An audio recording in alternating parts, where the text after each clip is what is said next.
Praise the Lord, जय मसीह के। खुदावंद यीशु मसीह में आप सबको सलाम करता हूँ। प्रभु आपको सबको सलामत रखे। प्रभु का वचन है आपके बीच में रखना चाहता हूँ, और ये वचन जो हमारे लिए बहुत मायने रखता है। अगर आपके पास परमेश्वर का वचन है तो मैं यही कहूँगा, उस वचन को संभाल के रखिए, वरना शत्रु आकर छीन ले जाएगा। अगर आप संभालेंगे नहीं परमेश्वर के वचन को तो शत्रु आकर छीन ले जाएगा, और ये वचन ही नहीं बल्कि आपका जीवन छीन जाएगा। परमेश्वर के वचन में लिखा है कि आदि में वचन था, वचन परमेश्वर के साथ था, वचन ही परमेश्वर है। और उसके चौथी आयत में लिखा हुआ है कि उसमें जीवन था और वो जीवन मनुष्य की ज्योति थी। अगर आप परमेश्वर के वचन को आपने आपने जिंदगी में संभालेंगे नहीं, संभाल के नहीं रखेंगे, तो शैतान आकर छीन ले जाएगा। और वो यही चाहता है कि आपके जीवन से परमेश्वर के वचन को अलग कर दे, ताकि आपके जीवन को वो आसानी से खराब कर सके, आसानी से बर्बाद कर सके। क्योंकि शत्रु अगर डरता है तो सिर्फ परमेश्वर के वचन से ही डरता है। अगर वो किसी का सामना नहीं कर सकता है तो वो है परमेश्वर के वचन का। परमेश्वर का वचन में सामर्थ होती है, और जहां परमेश्वर का वचन होता है वहां पे आनंद और छुटकारा होता है। क्योंकि परमेश्वर की उपस्थिति में शत्रु कभी टिक नहीं सकता है। इसीलिए आज वो हमारे और आपके लाइफ से सबसे पहले वो परमेश्वर के वचन से आपको दूर करता है, और जो वचन आपके अंदर है उसे वो छीनने की कोशिश करता है। क्योंकि जब परमेश्वर का वचन आपके जीवन से अलग हो जाएगा, परमेश्वर का वचन उसके आपके जीवन से छीन जाएगा, तो मैं सच कहता हूं कि शत्रु का पूरा अधिकार आप पर हो जाएगा, और आपकी लाइफ को फिर वो खराब करना शुरू कर देगा, आपकी लाइफ को बर्बाद करना शुरू कर देगा। और जब तक परमेश्वर का वचन आपके लाइफ में, आपकी जिंदगी में, आपके परिवार में, आपके बच्चों में है, जब तक आपके परिवार का, आपके घर का, आपके बच्चों का, आपके जीवन को शत्रु कहीं पर भी खराब नहीं कर सकता है। खुदा के लोगों, अगर आपकी लाइफ खराब हो रही है, बर्बाद हो रही है, आपके बच्चे खराब हो रहे हैं, इसका मतलब है कि आपके जीवन से, आपके बच्चों से, आपके परिवार से परमेश्वर के वचन को शैतान ने छीन लिया है। और इसीलिए शत्रु अब आपके जीवन को, आपके परिवार, आपके बच्चों को खराब कर रहा है। इसीलिए मैं ये बताना चाहता हूं कि परमेश्वर के वचन को संभालना सीखिए। अगर आप इसे संभालेंगे नहीं तो शत्रु आकर इसे छीन ले जाएगा, और जब वो छीन ले जाएगा तो शत्रु आपके जीवन को बहुत खराब कर देगा। परमेश्वर के वचन में हम पढ़ते हैं कि मत्ती 13 अध्याय में यहाँ पर खुदावंद यीशु मसीह, बहुत सारी भीड़ है, उनसे बात कर रहा है और दृष्टांतों में बातें कर रहा है। खुदावंद यीशु मसीह ज्यादातर दृष्टांतों में इसीलिए बात करता था कि लोग अच्छी तरीके से परमेश्वर के वचन को समझ सकें। और यहाँ पर लिखा है बीज बोने वाले के विषय में, और यहाँ पर खुदावंद यीशु मसीह बीज बोने का दृष्टांत दे रहा है, और कह रहा है कि एक बीज बोने वाला बीज बोने निकला, और कुछ बीज मार्ग के किनारे गिरे और पक्षियों ने आकर उन्हें चुग लिया। अब हम देखते हैं कि किस प्रकार इस बीज को परमेश्वर का वचन बताता है। बीज परमेश्वर का वचन है, और परमेश्वर के वचन को हमें संभालना बहुत जरूरी है। अगर हम संभालेंगे नहीं तो हम इसको देखते हैं कि 13 अध्याय उसकी 19 में इसी वचन का अर्थ जो खुदावंद यीशु मसीह समझा रहा है, और यहाँ लिखा हुआ है, जो कोई राज्य का वचन सुनकर नहीं समझता, उसके मन से जो कुछ बोया गया था उसे वह दुष्ट आकर छीन ले जाता है। या वही है जो मार्ग के किनारे बोया गया था, जो क्या करता है। यहाँ पे लिखा है, खुदा के कलाम में लिखा हुआ है कि जो कोई राज्य का वचन सुनकर नहीं समझता, उसके मन में जो कुछ बोया गया था उसे वह दुष्ट आकर छीन ले जाता है। हालेलुया। और हम मत्ती और मरकुस और लूका में भी देखते हैं कि किस प्रकार हमें लिखा गया है कि वहां से परमेश्वर के वचन को वो उठा ले जाता है, किस प्रकार से हमारी जिंदगी से परमेश्वर को वचन को छीन रहा है। आज हम देखते हैं कि हमारे लाइफ में, मसीही लाइफ में कितने लोगों के जीवन खराब क्यों हो रहे हैं, क्योंकि हमारे जीवन से परमेश्वर का वचन शत्रु छीन रहा है। और ये मौका हम और आप खुद दे रहे हैं, क्योंकि ये समय है कि परमेश्वर के वचन को और ज्यादा अपने अंदर संभाल के रखने का। क्योंकि जिसके अंदर परमेश्वर का वचन है, जिसके पास परमेश्वर के वचन है, उसके पास जीवन है, और वो जीवन अनंत जीवन है। क्योंकि परमेश्वर का वचन हमें बताता है, जिसके पास परमेश्वर का वचन है उसके पास जीवन है। क्योंकि खुदावंद यीशु मसीह में विश्वास करने के वसीले से, उसके वचन को अपने अंदर ग्रहण करने के वसीले से हम अनंत जीवन होने के अधिकारी हो जाते हैं। और शैतान यही नहीं चाहता है कि आप अनंत जीवन के अधिकारी हो, इसलिए वो आपके जीवन से परमेश्वर के वचन को छीनता है। हम देखते हैं कि किस प्रकार से एलिय्याह जो खुदा का खादिम था, और किस प्रकार से खुदा का खादिम के बच्चे थे और खुदा की सेवा करते थे, खुदा के सेवकाई में वो लगे हुए थे, लेकिन उनका जीवन इतना खराब था कि जो लोग सेवकाई, जो खुदा के घर आते थे, उनके साथ बदतमीजी किया करते थे, उनके साथ गलत व्यवहार किया करते थे, क्योंकि उनके अंदर परमेश्वर का वचन का भय नहीं था। उन्होंने परमेश्वर के वचन को संभाला नहीं। और इस बात को हम देखते हैं कि किस प्रकार परमेश्वर के वचन में लिखा हुआ एली के पुत्रों के बारे में जब हम 2 अध्याय में पढ़ते हैं तो उनके विषय में लिखा कि वो लुच्चे थे। उनके बारे में लिखा हुआ विषय में लिखा गया कि वो लुच्चे थे, क्योंकि उनके काम बुरे थे, क्योंकि उन्होंने परमेश्वर के वचन को संभाला नहीं। और इसीलिए जब हम देखते हैं कि पहला शमूएल का और उसके हम 4 अध्याय में हम देखते हैं कि किस प्रकार से कि एली के वो पुत्र मारे गए। यानी कि परमेश्वर का वचन अगर आपने अपने जीवन में संभाला नहीं तो शत्रु आपको मार देगा, खत्म कर देगा, आपके जीवन को बर्बाद कर देगा। और वो यही चाहता है कि जब तक परमेश्वर का वचन आपकी जिंदगी में है वो आप पर कामयाब नहीं हो सकता है। और जिस दिन आपके जिंदगी से परमेश्वर के वचन को उसने अलग कर दिया, आपकी जिंदगी से परमेश्वर के वचन को चुरा लिया, छीन लिया, उसी दिन वो आप पर अपना कब्जा करेगा और आपके जीवन को बर्बाद करके रख देगा। तो हम ये यहाँ पर देखते हैं कि पहला शमूएल उसका 4 अध्याय और यहाँ पर देखते हैं 11वें पद को जब हम पढ़ते हैं और लिखा हुआ है, और परमेश्वर का संदूक छीन लिया गया और एली के दोनों पुत्र होप्नी और पीनहास भी मारे गए। छीन लिया गया क्यों? क्योंकि इन्होंने परमेश्वर के वचन को अहमियत नहीं दी। और यहाँ पर हम देखते हैं कि एली भी अपने परमेश्वर की आज्ञाओं से बढ़कर ये अपने बच्चों को ओहदा दे रहा, जो बच्चे उसके खराब थे। और हम देखते हैं कि यहाँ पर देखते हैं कि 2 अध्याय उसकी 29 में पढ़ते हैं, लिखा, इसलिए मेरे मेल बलि और अन्न बलि को जिन्हें मैंने अपने धाम में चढ़ाने की आज्ञा दी है, उन्हें तुम लोग क्यों पांव तले रोमते हो?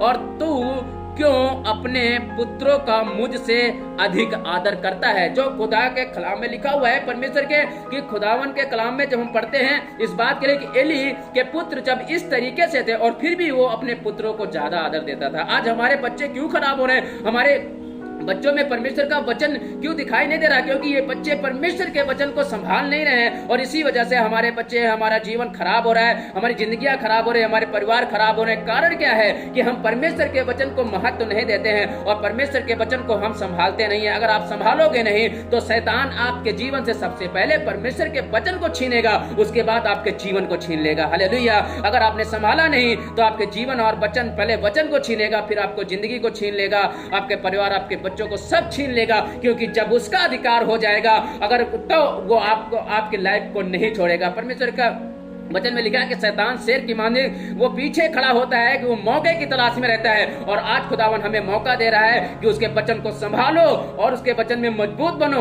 और आज हम क्या करें? अपने मौके को खो रहे हैं। अगर आपने मौका खो दिया तो शत्रु मौका नहीं खोता है, वो मौके की तलाश में रहता है, वो मौका नहीं खोएगा। और आज हम देख रहे हैं कि किस प्रकार से एली के दोनों पुत्र, यहाँ तक एली भी मर गया। और यहाँ पर किस लिए? क्योंकि उसने खुदा के खादिम के बच्चे होने के बावजूद भी वो गुनाह में डूबे थे, वो बर्बाद थे, उनके जीवन बर्बाद थे, क्योंकि उनके अंदर खुदा का भय नहीं था। क्योंकि वाचा के संदूक में और कुछ नहीं, परमेश्वर के वचन की आज्ञा थी जो परमेश्वर ने उन्हें दी थी। वो परमेश्वर का वचन था जो खुदावन ने उन्हें दिया था, और उस वचन का उनके अंदर भय नहीं था, इसीलिए वे गुनाह में डूबे थे।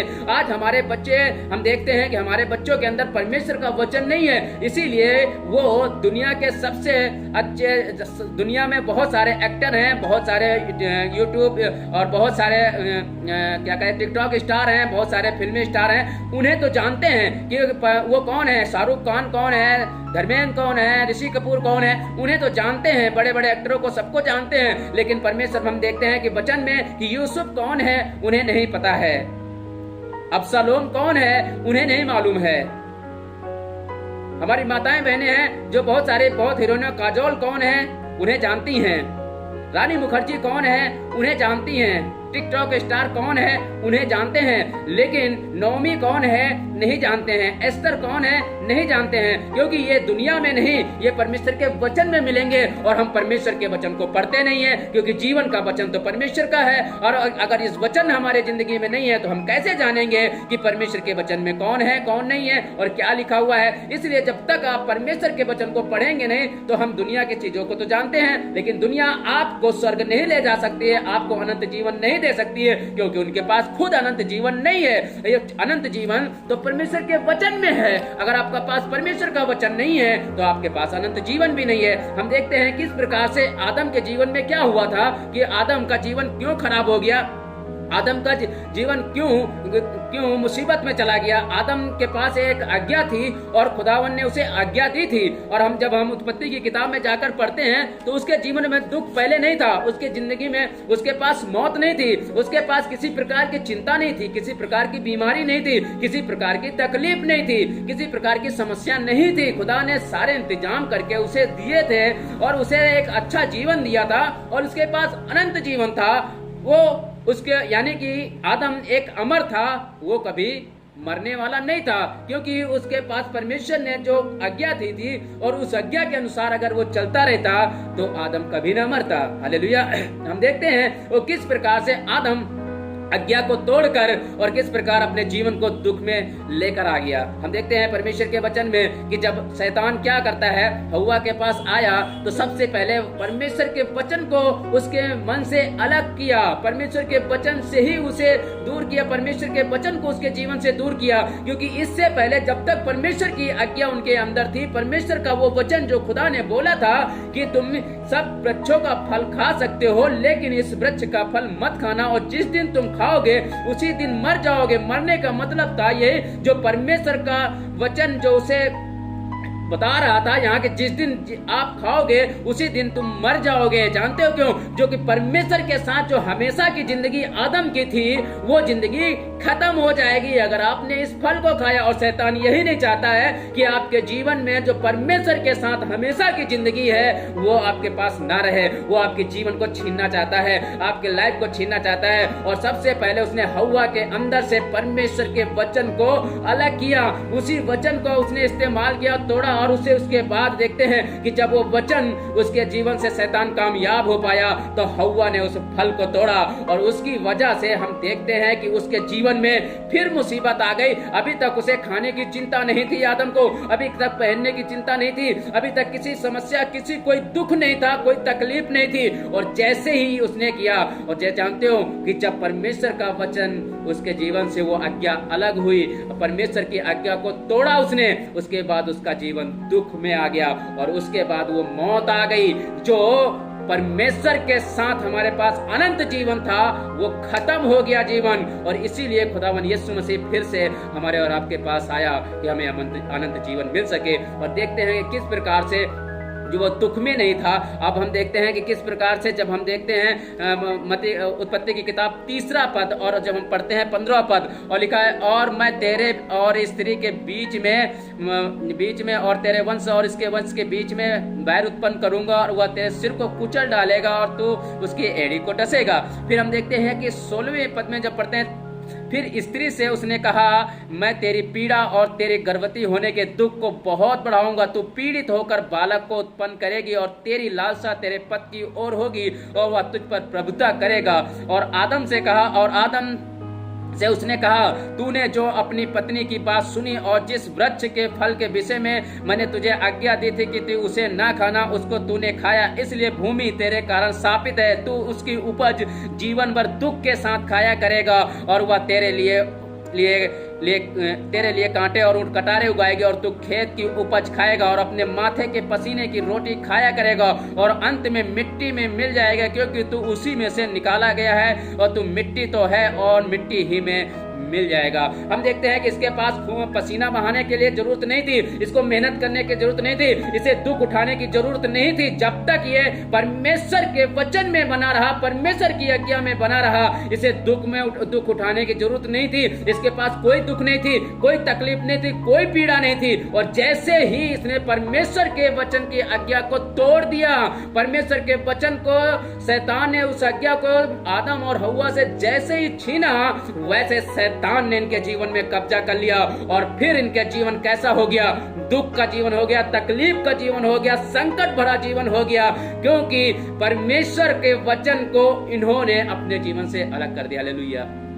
प्रभु का धन्यवाद करता हूँ। अगर आपके जीवन में परमेश्वर का वचन नहीं है और तो संभालिए उसे, परमेश्वर के वचन को ग्रहण। आज ये समय है कि आपका जीवन क्यों खराब हो रहा है, आपका जीवन क्यों बर्बाद हो रहा है, आप क्यों गलत गुनाह कर रहे हैं, क्यों अपराध कर रहे हैं, क्यों गलत संगतियां कर रहे हैं, जानते क्यों? क्योंकि ये वचन आपके जीवन में नहीं है और क्योंकि परमेश्वर के वचन को आपने संभाला नहीं है। खुदा के लोगों, इस वचन को संभालिए। अगर संभालेंगे नहीं तो शैतान आकर परमेश्वर के वचन को सबसे पहले आपके अंदर से परमेश्वर के वचन को छीन कर ले जाएगा और उसके बाद फिर वो क्या करेगा?